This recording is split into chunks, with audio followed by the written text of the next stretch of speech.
Hi everyone, আসসালামু আলাইকুম। আমি আজকে সকালে উঠে নাস্তা বানালাম। আজকে আমরা ব্রেকফাস্ট করব, দেশি আইটেমের নাস্তা। এখানে পরোটা বানিয়েছি, তার সাথে ডিম পোস্ট করেছি, আলু ভাজি, বুটের ডাল, গরুর মাংস, আর ডেজার্ট ছিল একটা পুডিং আর দুধ সেমাই। ওই দুটো আমার এখানে আনতে ভুলে গেছি। যাই হোক, অনেক দিন পরে বাসায় আমি দেশি আইটেমের নাস্তা বানালাম। আজকে দেশি আইটেমের নাস্তা খেতে ইচ্ছে করতেছিল, কারণ বাহিরে যেয়ে খাই, বাসায় বানানো হয় না। নিজের হাতে বানিয়ে খাওয়া এটাও একটা অনেক মজার ব্যাপার।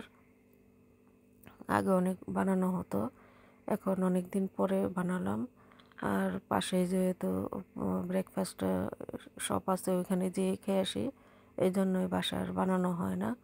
যাই হোক, বাসায় বানিয়েছি, এই জন্য আপনাদের সাথে শেয়ার করলাম ভিডিওটি।